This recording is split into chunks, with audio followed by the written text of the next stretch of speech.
Greetings, YouTube. The Doctor is in. Dr. Urias Papers here coming at you with another commentary on Dungeons & Dragons. Don't forget to hit that subscribe button. If you like this video, hit the like button. If you have any questions or comments, please leave a question or comment. All right, it's time for another installment of the Doctor's Prognosis, Spell Prognosis.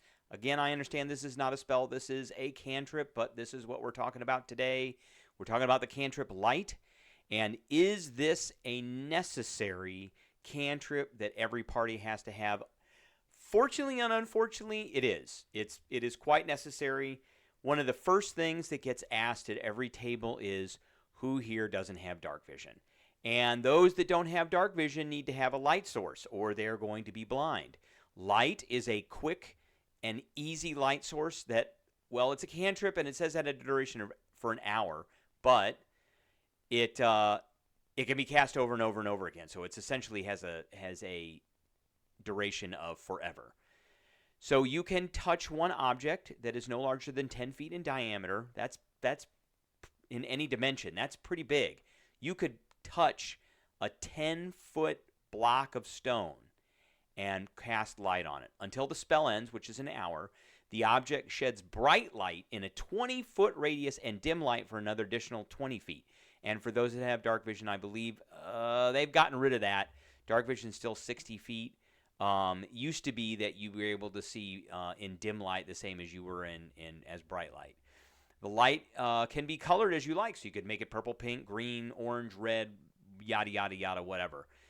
Completely covering the object with something opaque blocks the light, and the spell ends if you cast it again or you dismiss it as an action. You can target an object held or worn by a hostile creature, and they must succeed on a dexterity saving throw to avoid the spell.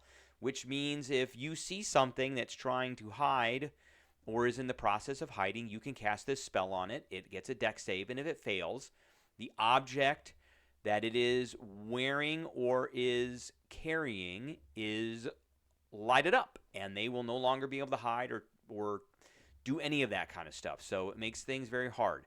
So one of the other things is you can put this on an object and you can throw that object and it will shed light. You could put it on a arrow and shoot an arrow or a dart or a crossbow bolt and shoot it, and it will light up the area that it goes into, which makes it very useful. Again, this, in my opinion, this spell is light years ahead of Dancing Lights. I think Dancing Lights is a pretty big waste of a choice for a cantrip. Light is pretty necessary. It is the thing that gives everybody that can't see in the dark the ability to see. So that's what I have for you today. Oh, one last thing. Light can be used by bards, clerics, sorcerers, wizards, and artificers. Wide range of classes. So, okay, that's what I got for you today. I appreciate everybody tuning in, and I will catch everybody later.